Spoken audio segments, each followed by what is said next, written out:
তো ফাইনালি বাড়ির সবাই মেনে নিল তাকে নিয়ে আসবার জন্য। তো hey guys, welcome back to another video. আমি পীযূষ ঘোষ আর তোমরা সবাই মিলে দেখছো পীযূষ ঘোষ ব্লগস। তো আমার অনেকদিন ধরে ইচ্ছে ছিল যে তাকে বাড়িতে সবাই যাতে মেনে নেয়, তাকে বাড়িতে আমি আনবো। তো ফাইনালি বহুত দিন পর সবাইকে মানিয়ে নেওয়ার পর তো বাড়িতে সবাই রেডি মানে সবাই একবারে আগ্রহের সাথে বসে আছে যে তাকে কখন আমি নিয়ে আসব। তো প্রথমে একটু মানামানি যেটা হয় আর কি, সবাই মানতে চাইছিল যে না এখন থেকে না, এখন বয়স হয়নি বেশি, এখন আর লাইফ বিগড়ে যাবো, থাকলে বিগড়ে যাব। তো অনেক কিছু বলার পর কেঁদে কাটবার পর তারপর সবাই একবার যে বললো যে বেশ ঠিক আছে, অসুবিধা নেই, তাকে নিয়ে আয়, দেখি দেখা সাক্ষাৎ হোক। তারপর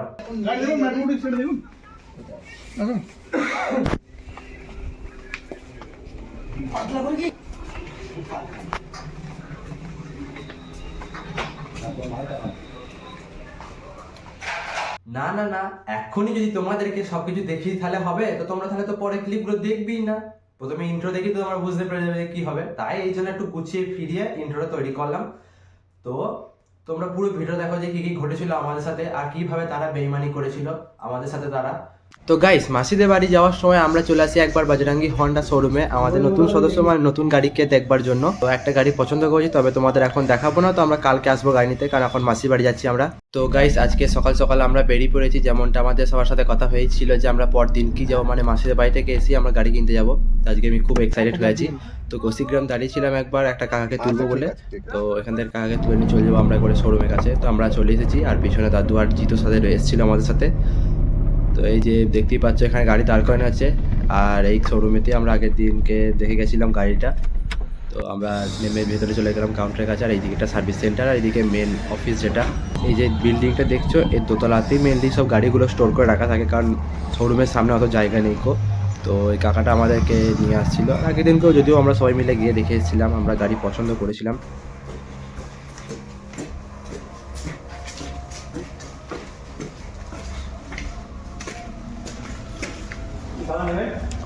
ওই ছিল ব্লুটা।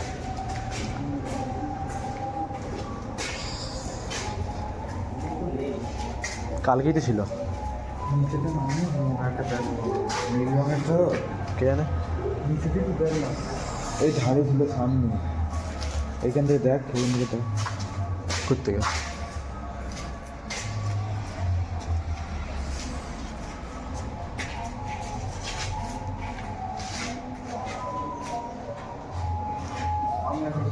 নাম্বার প্লেট লাগানো। তো কেসটা হচ্ছে, তোমরা সবাই আমার আগে এই ব্লগটাই দেখতে পেয়েছিলে যে আমরা সবাই মিলে সব পরিবারে কাঁদে গিয়েছিলাম একটা ভাইয়ের জন্মদিন পালন করতে। তো সেখানে আমরা যাওয়ার সময় পাচন্দি বলে একটা জায়গা আছে, তো সেখানে বজরঙ্গি হন্ডা শোরুম বলে একটা জায়গা আছে। তো সেই শোরুমে গেছিলাম আমরা মেনলি একটা হন্ডা বাইক দেখতে। বহুদিন ধরে আমার ইচ্ছা ছিল যে একটা বাইক নেবো, বাড়ির সবাই সেটা মানছিল না, তারপর মানে যে দরকার আছে একটুখানি। তো আমরা গেছিলাম সেই শোরুমেতে। তো প্রথমে গিয়ে আমাদেরকে ম্যানেজারের সাথে কথা হয়, তারা জিজ্ঞেস করে যে মানে যেটা শোরুমে গেলে হয় আর কি। তো আমরা বলি এরকম লাগবে, তো তারা আমাদেরকে গোডাউনে পাঠিয়ে দেয়। তো গোডাউনটা একবারে যে শোরুমটা আছে তার উল্টো দিকেই 3 তলার গোডাউন আছে, আর মেনলি দোতলাতে গাড়ির শোরুমগুলো মানে গাড়িগুলো সব রাখা থাকে। তো ওপরে গেলাম আমরা, তাই একটা গাড়ি পছন্দ হলো। তো দুটো ভেরিয়েন্টে ছিল, ডিস আর ড্রাম, আমি ডিসটাই প্রেফার করেছিলাম। তো সেই গাড়িটা পছন্দ হলো, সবকিছু দেখা সাক্ষাৎ হলো যে ঠিকঠাক আছে গাড়িটা। তারপর নিচে চলে আসলাম শোরুমের কাছে, ম্যানেজারের সাথে কথা হলো। বাবা কথা বললো যে আমরা ক্যাশে পেমেন্ট করবো, আমরা কালকে কি পরশু এরকম ভাবে একটা কথা হয়েছিল যে কাল বা পরশু, মানে আজকে আমরা যেহেতু মানে সেই দিনকে যেদিনকে আমরা গেছিলাম, তো সেই দিনকে যেহেতু আমরা কাজে যাচ্ছি তো আসতে নিচে সন্ধে হয়ে যাবে। তো সেই সময় আসাটা এসে গাড়ি কেনাটা হবে না। তো তাই বাবা বলেছিল যে আমরা কালকে কি তার পর দিনকে আসবো। তো বাবা বলেছিল কাগজে লিখে দিন কি কি মানে দাম ফাম পড়ছে আর কি, সবকিছু নিয়ে, আর কি কি তারা দিচ্ছে গাড়ির সাথে। তো সেইগুলো নিয়ে একটা কথাবার্তা হলো বাবার সাথে। তারা বললো বেশ ঠিক আছে স্যার, আমরা কালকে আসুন। আমাদের নাম রেজিস্টারে লিখলো আর ফোন নাম্বার নিল। তো সবকিছুই ভালোভাবে হচ্ছিল। তো সেই দিনকে মতো আমরা চলে গেলাম কাঁদি। তারপর তো সন্ধ্যের দিকে আমরা বাড়ি আসলাম। তারপর দিন সকালবেলাতেই তখন বাজবে 8টার দিকে, তো দাদু চলে এসেছিল আর ভাই আমাদের বাড়িতেই ছিল। তো আমরা চারজনা আর একটা কাকা, তোমরা ভিডিও দেখতে পাবে। তো একটা কাকা, তাকে কৌশিকগ্রাম থেকে নিয়েছিলাম। তো সেখান থেকে আমরা চলে গেলাম একবারে সেই বজরঙ্গি শোরুমে। তো আমরা শোরুমে প্রথমে গেলাম। তো প্রথমে কেমন একটা লাগলো শোরুমে গিয়ে, যে আগের দিনকে যেই লক্ষ্যটা মানে আমরা এসেছিলাম সেই লক্ষ্যটাকে এমন করলো মানে চেনে না। তো বললো যে হ্যাঁ আপনাদের কি চাই, এটা প্রথম বললো তারা। তো শুনি প্রথম একটা কেমন লাগলো, মানে যে হয়তো ভুলে গেছে হয়তো, তাও তাই আবার বললাম যে আবার কি বলবো, কালকেই তো বলে গেলাম যে এরকম গাড়ি আমাদের পছন্দ আছে। তো ম্যানেজারটা অতটা কথা গুরুত্ব দিচ্ছে না। তো বললো বেশ ঠিক আছে, আমরা ওপরে গিয়ে দেখে আসুন কোন গাড়িটা নেবেন এইটা বললো। তো বাবা তখন বললো যে কোন গাড়িটা নেবো, মানে কালকেই তো কথা হয়েছে যে এরকম গাড়িটা নেবো আমরা। তো তাও আমরা আবার একবার ওপরে গেলাম, মানে যে সামনে যেটা গোডাউনটা আছে সেখানে গাড়ি দেখতে গেলাম। তো উপরে গিয়ে দেখছি যে ড্রাম ভেরিয়েন্টের গোটা আছে, ডিস ভেরিয়েন্টের আছে, তবে যেটা স্পেসিফিক্যালি আমি যেটা পছন্দ করেছিলাম সেই গাড়িটা নেই। তো তখন থেকে ওরা কুইকাই করতে লেগে গেল যে নাকি গাড়িটা হয়তো বিক্রি হয়ে গেছে। তো তারপর আমরা নিচে আসলাম, বললাম ম্যানেজারের সাথে আমরা কথা বলিনি, যে আমাদের স্টাফটা নিয়ে গেছিল, সে বললাম ম্যানেজারের সাথে আমরা কথা বলুন। তো গেলাম, ম্যানেজারকে বললাম যে হ্যাঁ এটা কি হলো, কালকে যে আমরা গাড়িটা পছন্দ করে গেলাম, আপনাকে বললাম যে কাল কি পরশু আমরা আসবো। তো উনি বলছেন যে আপনারা তো কনফার্মই ছিলেন না যে আমরা কালকে আসবেন কি পরশু আসবেন। বেশ ঠিক আছে, মেনে নিচ্ছি যে আমাদের কনফার্মেশন ছিল না যে আমরা কালকে আসবো কি পরশু আসবো কি তার পরদিন আসবো কি গাড়ি নেবো না। তো যখন আমরা গাড়িটা দেখবার জন্য গিয়েছিলাম সেদিনকে, যে আমাদের সাথে রবিবার কথা হলো যে আমরা গাড়িটা নেবো, তখন ওদের একবারও কি বলাটা উচিত হয়নি যে গাড়িটা আমরা বুকিং করে নিয়ে যান, কি গাড়িটা বুকিং করে নিন, আমরা কিছু ক্যাশ দিয়ে বুকিং করতে পারেন, তাহলে বুকিং করলে কি হয় যে গাড়িটা পরদিনকে অন্য কেউ নিতে পারবে না, বা সেই দিনকে মানে বুকিং করে নিলে এক কথা ধরতে গেলে গাড়িটা অন্য কেউ নিতে পারবে না, যে বুকিং করেছে যতক্ষণ না সে ক্যান্সেল করবে ততক্ষণ পর্যন্ত সে গাড়িটা অন্য জনকে দিতে পারবে না। তো ওনাদের কথা হচ্ছে যে এরকম কোনো কিছু মানে হয় না, যে আমরা বলে গেলাম যে বুকিং না করলে, মানে এদের সিস্টেমটা জানি না যে কি রকম সিস্টেম ছিল এদের শোরুমেতে, জানি না শোরুমটা কিরকম, একটা ছোট জায়গার মধ্যে শোরুমটা, মানে খুব ছোট প্লেসের মধ্যে, যে একটা বড় হন্ডা কোম্পানির শোরুম হলে যেমন হয় সেরকম কিচ্ছু না। জানি না যে এদের কিরকম ভাবে মার্কেটিং হচ্ছে। তো এরা বলছে যে এটা কোনোভাবে হয় না, যে আপনারা বলে গেছেন কি যে আমরা গাড়িটা হয়তো আপনারা নিতে না পারেন। ওদের একবার বলা উচিত ছিল যে আপনারা যদি আজকেই যদি আমরা নেন তাহলে এখনই যদি নেন তাহলে আমরা গাড়িটা দিয়ে দেবো, যদি আপনার পরে যদি কোনো কাস্টমার আসে তাহলে আমরা গাড়িটা দিয়ে দেবো, এইভাবে কোনো তারা কথা বলেনি কো। আমরা কালকে বলেছিলাম যে আমরা ক্যাশে পেমেন্ট করবো, সব কিছুই কথাবার্তা হলো, কিন্তু এরকম হলো। এমনকি সকালবেলায় যখন আমরা গাড়ি করে বেরোচ্ছি তখন কতটা হবে হয়তো ডাক বাংলায় পৌঁছেছি, তখন ওরা মানে শোরুম থেকে ফোন করে বলে যে দাদা আমরা কখন আসছেন কি না আসছেন জিজ্ঞেস করলো, তারপরে এরকম ভাবে তারা ব্যবহার করলো। সত্যি এটা খুব খারাপজনক। আমি জানি না যে সেখানে মানুষ কিভাবে গাড়ি কেনে। আমি অনেক জায়গায় খবর নিয়ে শুনতে পেলাম যে নাকি ওই জায়গায় নাকি খুব স্ক্যাম করে অনেকের সাথে, খবরটা শুনলাম। যাই হোক, তো আমি নিজের অভিজ্ঞতা থেকে বলছি ওইখানে তোমরা গাড়ি কিনো না, যদি কিনে থাকো তাহলে ফাঁসবে, হয়তো ফাঁসবে। তো এরকম যাদের মানসিকতা তাদের খারাপ হওয়া উচিত, ঠিক আছে, ওদের সাথে খারাপ হওয়াটাই ভালো হবে, ওদের শোরুম যেন খারাপ হয়ে যায়। আমার সত্যি সেদিন খুব কষ্ট লেগেছিল যে এইভাবে তারা ব্যবহারটা করলো। তারা কষ্ট হয়ে বলতেই পারতো আগের দিন যে আপনারা বুকিং করে নিন তাহলে আমরা গাড়িটা পাবেন, না হলে আমরা বিক্রি করে দেবো অন্যজন যদি কোনো কাস্টমার আসে। এটাই তো স্বাভাবিক কথা, স্পষ্ট হয়ে বলে তো কোনো এত কষ্ট হতো না, তাই তো। তো কি করব, কপালে ছিল না প্রথম থেকেই, হয়তো তাকে আনবার জন্য মানে সবাই হয়তো সাই পাচ্ছিল না। বা তবে এই যে যে ম্যানেজার বা তার স্টাফগুলো খুব খারাপ ব্যবহার করলো, তারা হালকা চেঁচামেচির মধ্যেই বলতে লাগলো, তাদের তখন তারা চোখ রাঙাচ্ছে যে এরকম ভাবে আমরা এখানে কথা বলছেন। আর যেহেতু বাবা একটু রাগী মানুষ, কিন্তু আমি একটা জিনিস অবজার্ভ করলাম যে বাবা সেই সময় রেগে যায়নি কো, কি ভাগ্যে যাই না, নাহলে বাবা তো অনেক কিছুই বলে ফেলতো সেখানে, যাই হোক সেটা আমি আর বলছি না। তো সেই দিনকার মতো মন খারাপ করে চলে এলাম, একটা আশা নিয়ে গেলাম যে একটা নতুন মেম্বার হবে আমাদের বাড়িতে, যেহেতু দুটো গাড়ি আছে মেনলি, যেগুলো ওমনি ভ্যান যেটা মারুতি কোম্পানির, আর আমার বাবা স্কুলে গাড়ি নিয়ে যায়। তো মোটর সাইকেল আছে, একটা পুরোনো মোটর সাইকেল আছে দাদুর, মানে তোমরা ব্লগে হয়তো দেখেছো, কিন্তু ওই গাড়িটা মাঝে মাঝে খারাপ হয়ে যায়। তো অনেক সময় কি হয় যে গাড়িটা খারাপ হয়ে গেল, পাড়ার ছেলেরা অনেক হাসাহাসি করে যে হ্যাঁ এরকম একটা গাড়ি, গাড়িটা চলবে না, অনেক কি আছে এরকম ভাবে বলে। অনেক সময় রাগও ধরে, আবার ভাবি যে এখন যে টাকাটা খরচ করে ফেলি তাহলে টাকাটা তো আর কোনো কাজে লাগবে না, এটা তো বা কোনো আমি কোনো কারেন্সি বা কোনো কিছুতে ইনভেস্ট করছি না যে 10 বছর পর টাকাটা থেকে আমার যে টাকাটা লাগিয়েছি সেই টাকাটা থেকে আমার ইনকাম আসবে। তো অনেক কিছু হওয়ার পরও বাড়ির লোকে বুঝলো যে গাড়ি নেওয়া দরকার, তাই হয়তো গাড়ি নিতে গিয়েছিলাম। নাহলে গাড়ি নেওয়ার কোনো ধরনের যুক্তি ছিল না। তো যাই হোক, গাড়িটা নেওয়া হলো না। তো সেদিনকার মতো বন্ধ। তারপর আমরা নতুন একটা খবর নিলাম, গীতা হন্ডা শোরুম বলে একটা আছে নতুন আমাদের। তো সেখানে বললো যে গাড়িটা এখন অ্যাভেলেবেল নেই। গাড়িটা আসেনি, তারা পরে আসলে খবর দেবে বলেছিল। তো সেই দিনকার মতো আর হলো না। তারপর দিন হয়ে গেল। তারপর দিনকে আবার সকালবেলা বাবা চলে গেছিল ভাতার বলে একটা আছে জায়গা আছে বর্ধমান লাইনে, মানে কাটোয়া বর্ধমান ওই লাইনে। আর আমরা ওটা গেছিলাম কাটোয়া কিন্নাহার লাইনে, যেটা খাটুন দিকটা মানে পাঁচুন্দি পড়ছে, সরি পাঁচুন্দিটা হচ্ছে কেতুগ্রামের ওইদিকে লাইনে, আর ভাতার হচ্ছে বর্ধমান লাইনে।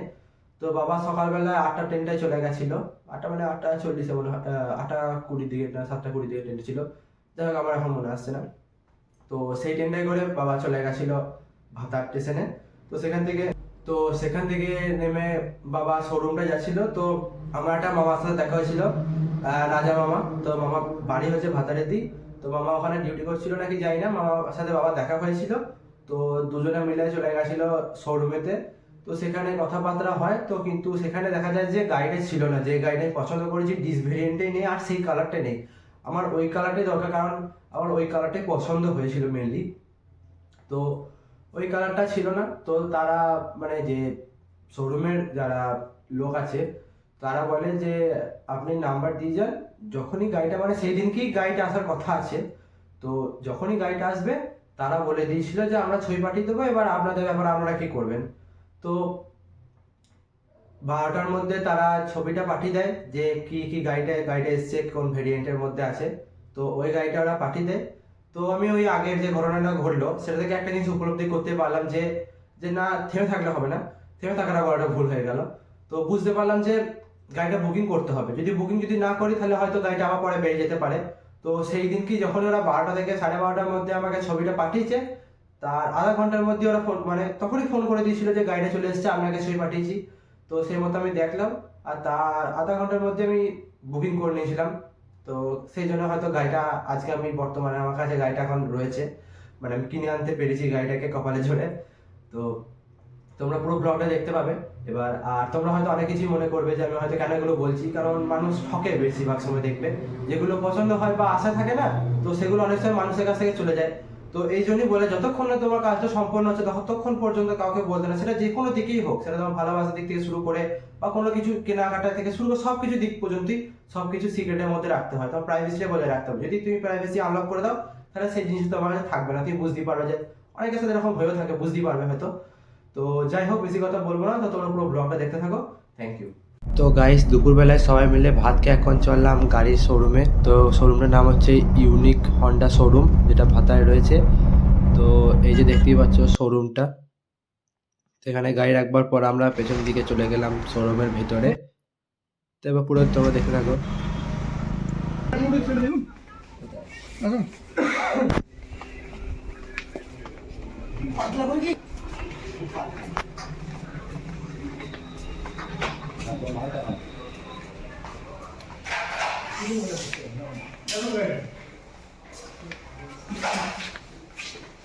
তো গাইস, তোমরা এবার দেখে নাও আমাদের নতুন সদস্য।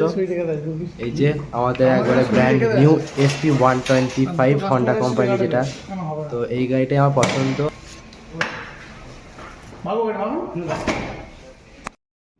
তো এই কাকুটার সাথে আমার ফোনে কথা ছিল, ইনি ছবি পাঠিয়েছিলেন, আর এনার ব্যবহারও আমাদের সবার খুব ভালো লেগেছে। তো এখন আমার কাগজপত্রগুলো সব ফুটিয়ে দেখে নিচ্ছে সব ঠিক আছে নাকি। তারপর আমাকে কাগজগুলোতে মানে আমার ডকুমেন্টসগুলো এসে আমাকে সই করতে বললো। তো এদের এখানে ব্যবহার খুবই ভালো।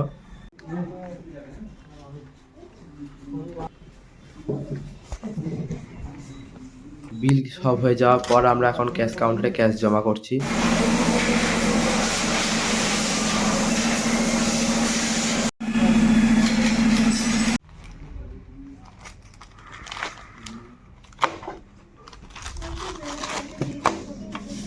এটা গেট পাস সিকিউরিটি দেবেন।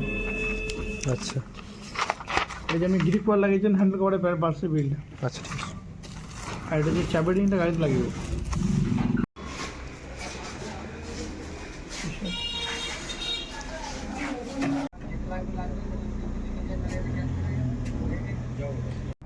তো গাইস, ফাইনালি আমাদের হাতে আমরা গাড়ি পেয়ে গেছি, কিন্তু গাড়িতে তেল বেশি ছিল না, তাই এখন আমরা চলাম লোকাল পেট্রোল পাম্পে। তো খুব ভালো লাগছে আজকে, গাড়িটা সুষ্ঠুভাবে আমরা নিতে পেরেছি। তো এখন আমরা দেখতেই পাচ্ছ গাড়িতে তেল ভরছি, তারপরে আমরা সোজা চলে যাবো বাড়ি। তো তারপর আরও ব্লগ থাকবে সেগুলো। মেনলি গাড়িটা এখন দাদু চালাচ্ছে আর আমি পিছনে বসে আছি, আর আমাদের পিছনে চলছে বাবার 4 চাকাটা। তারপরে আমরা চলে এসেছিলাম নিকনের বিখ্যাত মিষ্টি মন্ডা নিতে। গাড়ি কিনেছি নতুন মন্ডা, মানে মিষ্টি তো নিয়ে যেতেই হবে, না খাওয়ালে সবাইকে খাবেও না। এখন একটু মন্ডা নিয়ে চলাম বাড়ির জন্য।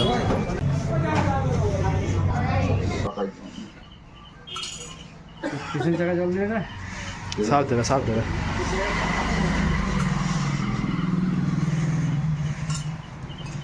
তো guys, welcome back two next part of my this blog.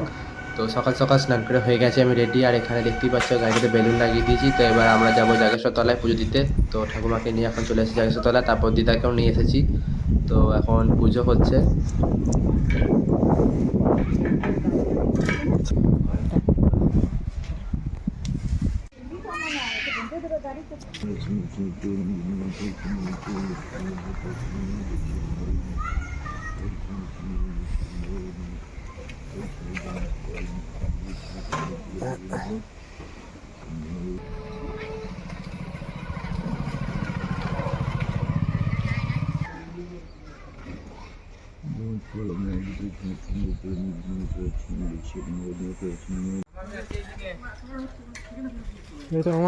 নতুন নাকি? হ্যাঁ,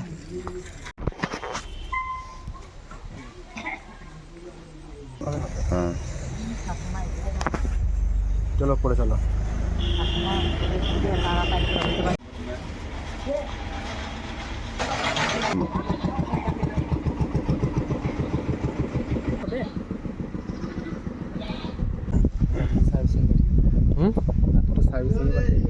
দাদু ঠিক আছে।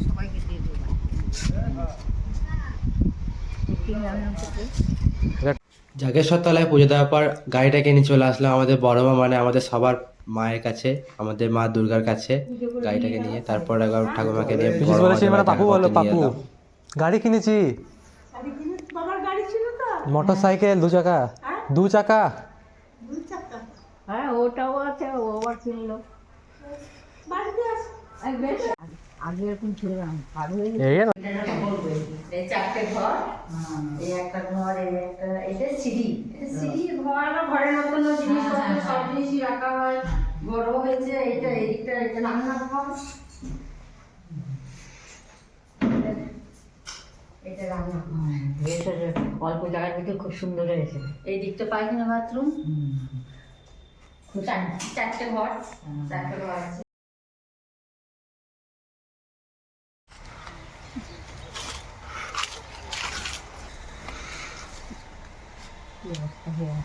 তো জল ঢুকেছিল না, দাঁড়ান নাই চালি ফোনে ফোনে কারেন্ট নাই, কারেন্ট কেটে দিয়েছে। হ্যাঁ তোর বাবাটা কেটে দিয়েছে তো, আমি তো দেখে গিয়েছি, দেখেছি তো। অনেক কিছুই আছে এখন ঘরের ভেতরে কম বেশি, সেই সব তার ফার সবই আছে।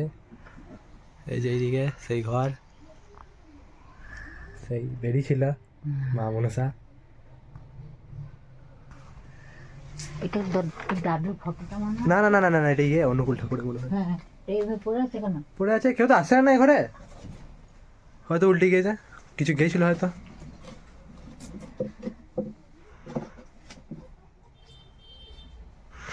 থাকো তুমি একা বসে থাকো, ঘর রাখতে হবে।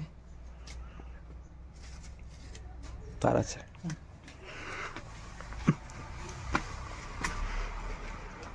হ্যাঁ, এই ঘরেই তো মানুষ করে নিয়েছি সব।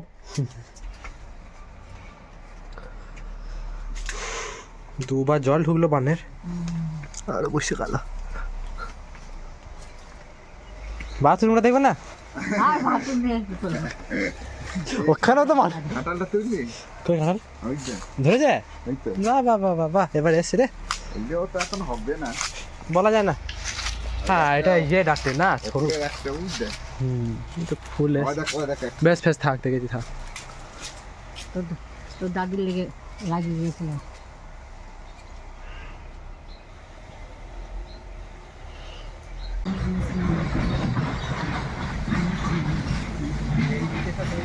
সব সব সব তুলে নিয়েছি, তুই দেখবি তখন। আর এই গিয়েছো বেশি, হ্যাঁ ওই পিছন দিকে, পিছন দিকে পাটি পিছন দিকে তাহলে বসে বাস দাঁড়া